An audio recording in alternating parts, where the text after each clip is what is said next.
So welcome back. Aromaticity का ये है हमारा लेक्चर नंबर 2। ठीक है, ये कौन सा है हमारा लेक्चर नंबर 2। तो फर्स्ट लेक्चर में हमने कुछ बेसिक चीजें देखी थी, अनसैचुरेटेड कंपाउंड के बारे में देखा था और कुछ देखा था अक्ल लोन पेयर नॉन अक्ल लोन पेयर के बारे में। तो यहाँ से हम जो स्टार्ट करने वाले हैं वो है हमारा एरोमेटिसिटी। ठीक है, क्या है हमारा एरोमेटिसिटी। तो यहाँ पर एक चीज आती है, एरोमेटिक कंपाउंड आते हैं। क्या आते हैं?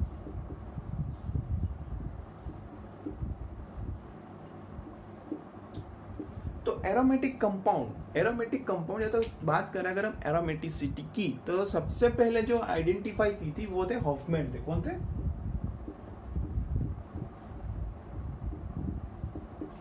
कौन थे? हॉफमैन।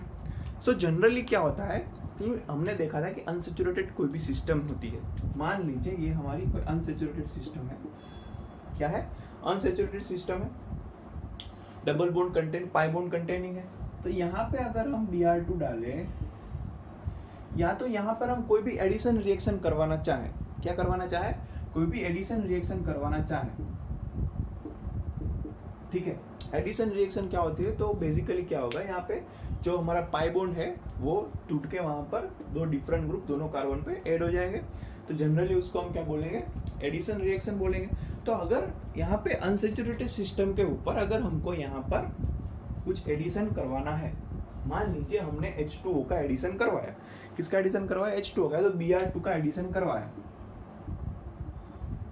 तो इस तरीके का कुछ अगर हम एडिशन करेंगे तो एडिशन रिएक्शन क्या होगी? टेक्स प्लस एडिशन रिएक्शन होगी। ठीक है, क्या होगी? एडिशन रिएक्शन होगी। कंपाउंड कौन सा है? अनसैचुरेटेड कंपाउंड है। पर हमने क्या किया? हम बेंजीन को लेके आ गए। किसको लेके आ गए? हम बेंजीन को लेके आ गए। भाई ये अनसैचुरेटेड है, ये भी तो अनसैचुरेटेड है, यहाँ पर भी तो पाई बॉन्ड है। पर जब हमने इसमें एडिशन रिएक्शन करवाना चाहा, तो यहाँ पे नहीं हुआ एडिशन रिएक्शन। ठीक है, यहाँ पे एडिशन रिएक्शन नहीं हुआ। ये भी अनसैचुरेटेड है, फिर भी बेंजीन को मतलब क्या ऐसा हो गया कि भाई उसे तो मना कर दिया, मैं नहीं करूंगा एडिशन रिएक्शन, मैं अपने पाई बॉन्ड को इन्वॉल्व नहीं करूंगा। तो ये चीज होती है, ये जो होता है यहाँ पे क्या होगा कि ये जो तीन पाई बॉन्ड है और रेजोनेंस के अंदर इन्वॉल्व होते हैं, जिसकी वजह से कंपाउंड क्या होता है? एरोमेटिक स्टेबल होता है, जिसकी वजह से नहीं होता। तो ये बेसिक फंडा था। तो जब स्टार्टिंग में हॉफमैन ने एरोमेटिक कंपाउंड के बारे में बात की तो क्या था? तो जनरली एरोमेटिक वर्ड जो है वो कहाँ से आया है? एरोमा से आया है। कहाँ से आया है? एरोमा।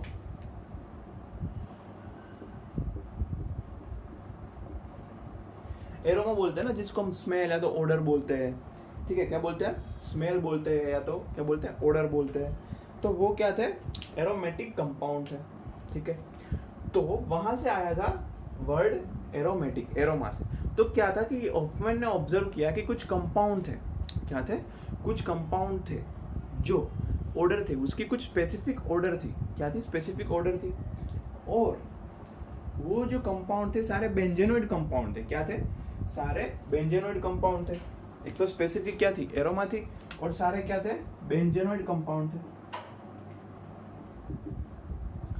तो वो सारे जो कंपाउंड का वो जो पूरा ग्रुप था, ग्रुप ऑफ कंपाउंड था तो बेंजेनोइड का, तो उसने उन कंपाउंड्स को एरोमेटिक कंपाउंड बोल दिया।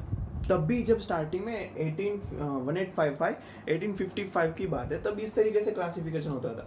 इस तरीके से हॉफमैन ने क्लासिफिकेशन किया।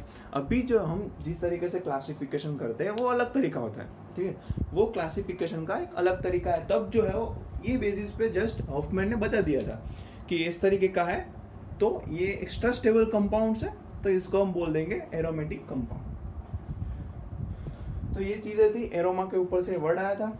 ठीक है, तो जो ग्रुप ऑफ एलिमेंट था वो था। अभी जो हम क्राइटेरिया लगाते हैं वो कम्प्लीटली डिफरेंट है कंपाउंड को क्लासिफाई करने के लिए, एरोमेटिक कंपाउंड को। ठीक है, तो अभी आ जाते हैं हम। तो मैंने एक वर्ड यूज किया, बेंजेनोइड कंपाउंड। क्या वर्ड यूज किया? Benzenoid compound. तो टू टाइप ऑफ कंपाउंड दो होते हैं, एक बेंजेनोइड होते हैं, एक नॉन बेंजेनोइड होते हैं। क्या होते हैं?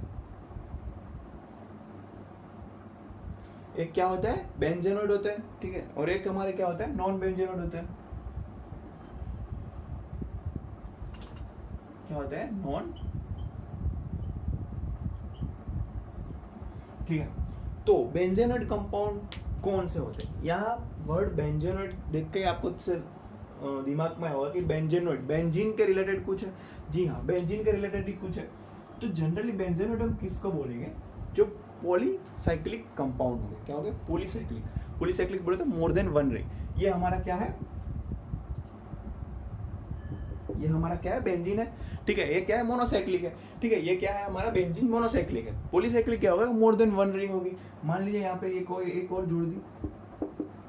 ठीक है, तो what is this? This is called cyclic compound. We can say benzenoid compound. So what is the benzenoid compound? तो जो polycyclic compound की हम बात कर रहे हैं, polycyclic ये जो बात कर रहे हैं, तो वहां पे जो रिंग्स है, साइकिल्स है, वो क्या है, बेंजीन है। क्या है,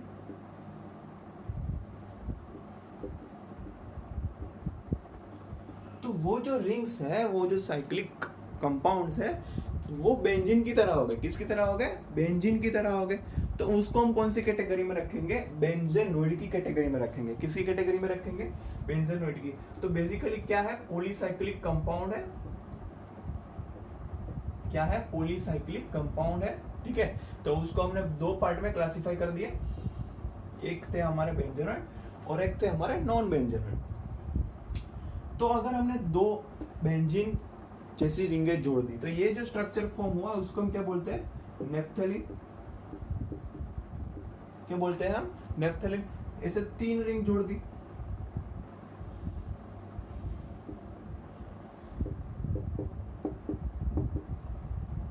स्ट्रक्चर ठीक से नहीं बना, बट इसको अगर हम तीन रिंग जोड़ दी,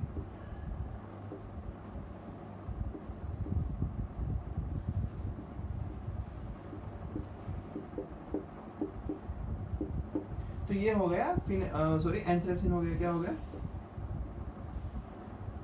तो इसी तरीके से हम क्या बना सकते हैं, फिनेंथ्रासिन भी बना सकते हैं। तो ये क्या हो गया, बेंजेनोइड क्लास के कंपाउंड हो गए। किस क्लास के कंपाउंड हो गए, बेंजेनोइड क्लास के कंपाउंड हो गए। अगर हम बात करते हैं नॉन बेंजेनोइड क्लास की, तो यहाँ पर भी हो गए पॉलीसाइक्लिक कंपाउंड ही हो गए। क्या हो गए, पॉलीसाइक्लिक कंपाउंड ही हो गए। पर वहां पे क्या नहीं होगा, बेंजीन काइंड ऑफ रिंग नहीं होगी, डिफरेंट काइंड ऑफ हो सकते हैं। एग्जाम्पल अगर हम देखें तो कुछ इस तरीके से मान लीजिए,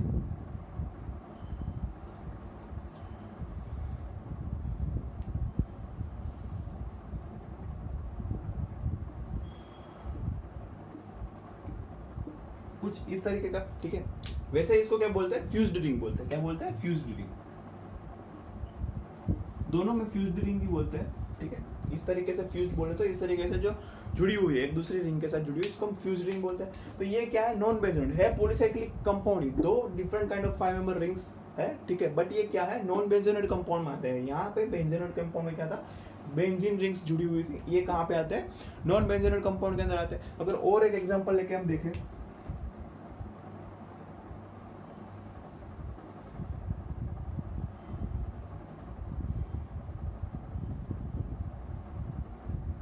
ठीक है, अगर हम इस कंपाउंड की बात करें,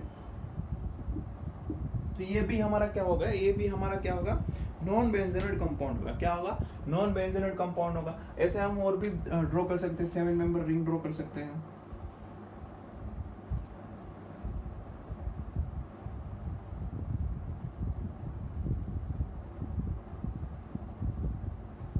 तो इस तरीके से क्या होगा, ये हमारे क्या हो गए, नॉन बेंजेनोइड कंपाउंड हो गए। क्या हो गए, नॉन बेंजेनोइड कंपाउंड। तो इसका क्लासिफिकेशन समझना जरूरी है, क्योंकि जब हम एरोमेटिक कंपाउंड में और आगे बढ़ेंगे तब इसका बेंजेनोइड और नॉन बेंजेनोइड का क्लासिफिकेशन समझना जरूरी रहता है। तो ये हमारे क्या हो गए, बेंजेनोइड और नॉन बेंजेनोइड। क्या होता है, बेंजीन रिंग, यहाँ पे क्या होती है, फ्यूज्ड रिंग होती है, बट नॉट बेंजीन।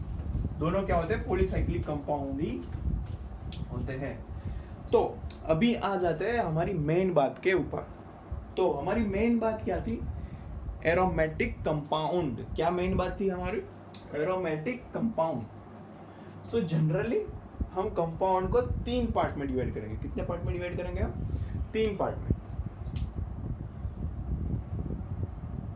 एक हमारा होगा एरोमेटिक कंपाउंड। क्या होगा,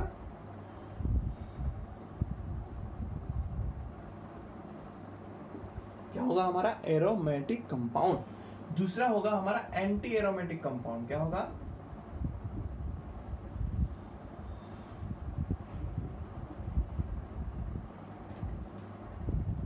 और तीसरा हमारा होगा नॉन एरोमेटिक कंपाउंड। कौन सा होगा?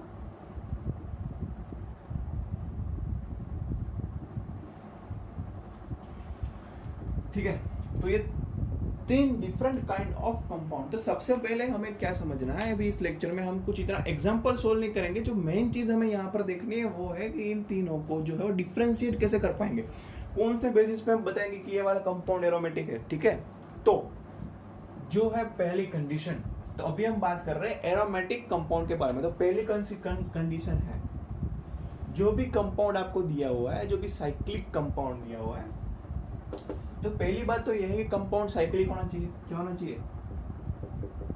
साइक्लिक होना चाहिए। क्या होना चाहिए? साइक्लिक होना चाहिए। दूसरी चीज हमारी यह है कि मस्ट बी प्लेनर। क्या होना चाहिए? क्या होना चाहिए? प्लेनर होना चाहिए। डीलोकलाइजेशन ऑफ पाई इलेक्ट्रॉन होना चाहिए। क्या होना चाहिए?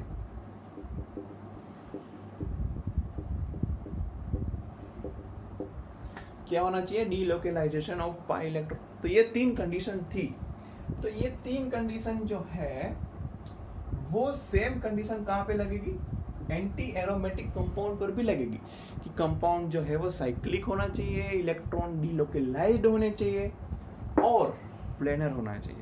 तो अभी डिफरेंट कौन से करेंगे? यहाँ पे आएगा हक्कल रूल आएगा। क्या आएगा? हक्कल रूल आएगा। सुना होगा आपने हक्कल के बारे में। ठीक है, हक्कल ने क्या बोला कि जो एरोमेटिक कंपाउंड हो गए वो 4n+2 पाई इलेक्ट्रॉन सिस्टम को फॉलो करेंगे। किसको फॉलो करेंगे? 4n+2 pi electron. ये इक्वेशन को क्या करेंगे? फॉलो करेंगे। तो जो एंटी एरोमेटिक कंपाउंड रहेंगे, क्या रहेंगे हमारे? एंटी एरोमेटिक कंपाउंड, वो 4n पाई इलेक्ट्रॉन ये वाली इक्वेशन को फॉलो करेंगे, ये वाले फॉर्मूला को फॉलो करेंगे। ठीक है, तो यहाँ पे n क्या होगा? अगर हम बात करें n की, तो यहाँ पे n क्या होगा? 0 1 2 3, कुछ भी रियल नंबर हो सकता है। यहाँ पे n क्या होगा? 1 2 3। ठीक है, तो ये क्या था? एक डिफरेंट था। बाकी एरोमेटिक और एंटी एरोमेटिक दोनों में चीजें कॉमन है। साइक्लिक होना चाहिए, मस्ट बी प्लेनर होना चाहिए, डीलोकलाइजेशन ऑफ पाई इलेक्ट्रॉन होना चाहिए। डिफरेंट कहां पड़ता है? 4n+2 पाई इलेक्ट्रॉन फॉलो करता है कौन? हमारा एरोमेटिक कंपाउंड। और हमारा एंटी एरोमेटिक कंपाउंड क्या फॉलो करता है? 4n pi electron rule follow करता है। यहाँ पे n 0 1 2 3, n 1 2 3 4। अब आते हैं हम नॉन एरोमेटिक के ऊपर। यहां पर हम एक और कंडीशन मेंशन कर सकते हैं कि ऑल कार्बन, जो हमारे सारे जो कार्बन हो गए या तो कोई भी एटम होगा, तो वो sp3 नहीं होना चाहिए। क्या नहीं होना चाहिए? sp3 नहीं होना चाहिए। इसका रीजन है कि जब sp3 एटम जो है, या तो बीच में कहीं पे sp3 आएगा, तो हमें पता था केमिकल बॉन्डिंग में देखा था कि sp3 जो था उसका जियोमेट्री कौन सा था? टेट्राहेड्रल था। ठीक है, तो टेट्राहेड्रल जो है वो एक प्लेन में नहीं होता। कहां पे नहीं होता? एक प्लेन में नहीं होता। और हमने क्या बोला कि प्लेनर होना चाहिए। तो ठीक है, तो sp3 नहीं होना चाहिए। क्या नहीं होना चाहिए? sp3 सारे क्या होने चाहिए? sp2 होने चाहिए, क्योंकि sp2 में हमने देखा था कि प्लेनर था, ट्राइगोनल प्लेनर। तो वही है, sp2 चाहिए हमें। तो ये कहानी हो गई एरोमेटिक की और एंटी एरोमेटिक की। अब बात करते हैं नॉन एरोमेटिक। तो जो ये कंडीशंस फॉलो नहीं करेंगे, जो ये कंडीशंस फॉलो नहीं करेंगे, अगर वो प्लेनर नहीं है, नॉन प्लेनर है, मान लीजिए sp3 कार्बन आ गया। ठीक है, sp3 कार्बन आ गया, डीलोकलाइजेशन नहीं है, और जो डीलोकलाइजेशन है वो पूरी रिंग में होना चाहिए। कहां पे होना चाहिए? पूरी रिंग में होना चाहिए, लाइक बेंजीन। ये क्या है हमारा? बेंजीन। तो यहाँ पे लोकलाइजेशन जैसे पूरे रिंग में होता है, ऐसे पूरे रिंग में जो है वो पाई इलेक्ट्रॉन डेंसिटी का क्लाउड जो है वो घूमता रहता है। ठीक है, तो जो है वो डीलोकलाइजेशन जो है नहीं है, तो वो सारे कंपाउंड्स जो मिलेंगे हमको, उसको हम रख देंगे नॉन एरोमेटिक में। तो ये 3 मेन चीज हमने क्लासिफाई कर दी, aromatic compound, non aromatic compound और एंटी एरोमेटिक कंपाउंड। अगर हम स्टेबिलिटी की बात करें तो सबसे स्टेबल हो गए हमारे एरोमेटिक। क्या हो गए? क्या हो गए? Aromatic compound. उससे ज्यादा उससे कम हो गए नॉन एरोमेटिक।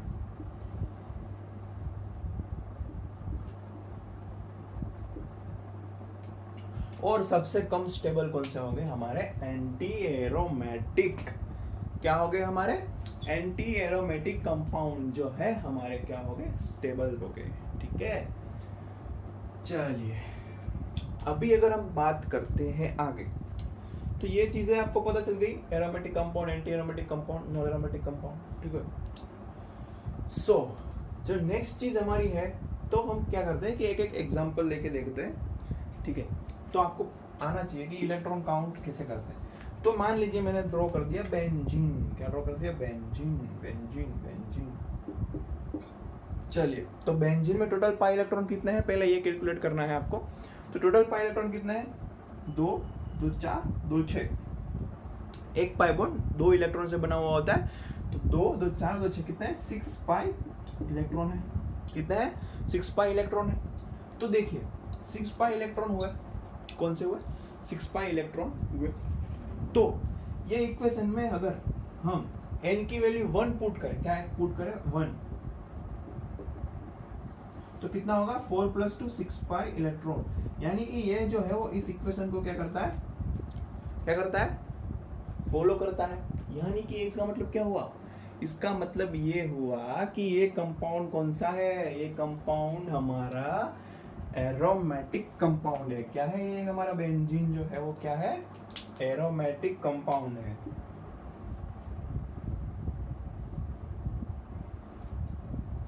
आई बात समझ में? क्या आई बात समझ में? ठीक है, अगर हम एक और एग्जांपल लेके देखें, क्या लेके हम अगर एक एग्जांपल और लेके देखें, तो ये हमने ले लिया साइक्लोब्यूटाडाइन। ले लिया हमने साइक्लोब्यूटाडाइन। तो पहली चीज क्या देखेंगे? प्लेनर है। जी हाँ, प्लेनर है।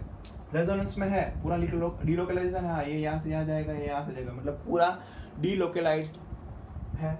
तीसरा कौन सा रूल फॉलो करता है? तो 2, 2 4 कितने इलेक्ट्रॉन हुए? 4 पाई इलेक्ट्रॉन हुए। तो ये वाली इक्वेशन में अगर हम n = क्या मुकेंगे? 1 मुकेंगे, पुट करेंगे। क्या पुट करेंगे? 1। तो क्या हो गया आंसर? 4n पाई इलेक्ट्रॉन। तो ये क्या हो गया? Anti aromatic compound. और रही बात नॉन एरोमेटिक कंपाउंड की, तो नॉन एरोमेटिक कंपाउंड को हम अच्छे से देखेंगे। अभी आगे हम लेके आएंगे सारे के सारे जो है उसके एग्जांपल्स लेके आएंगे, कैसे सोल्व करते हैं, कुछ ट्रिक भी देखेंगे, इजीली सोल्व हो जाएंगे, हर बार इक्वेशन में पुट करने की जरूरत नहीं पड़ेगी, तो वो भी लेके आएंगे। तो नेक्स्ट लेक्चर में हम क्या लेके आएंगे? नेक्स्ट लेक्चर हम पर्टिकुलरली क्या लेके आएंगे? एरोमेटिक कंपाउंड के ऊपर लेके आएंगे, क्योंकि एरोमेटिक कंपाउंड में जो है हमने बता दिया कि हकल रूल फॉलो होता है, बट वहां पर जो है वो कुछ और कंडीशंस रहती है और कुछ चीजें होती है। तो हम एरोमेटिक कंपाउंड को क्या करेंगे? हम उसको अलग से नेक्स्ट लेक्चर में देख लेंगे। ठीक है, और बाकी एंटी एरोमेटिक, नॉन एरोमेटिक के बारे में हम क्वेश्चंस जो होते हैं एग्जांपल सोल्व करेंगे कि डिफरेंट कंपाउंड देख के कौन कौन से एरोमेटिक है, कौन कौन से नॉन एरोमेटिक है, या तो फिर एंटी एरोमेटिक है। और भी कुछ टर्म इंट्रोड्यूस होगी, क्वासी एरोमेटिक कंपाउंड है, होमो एरोमेटिक कंपाउंड, ऐसी टर्म्स भी इंट्रोड्यूस होगी। तो इस लेक्चर को यहीं पर खत्म करते हैं, नेक्स्ट लेक्चर में देखते हैं।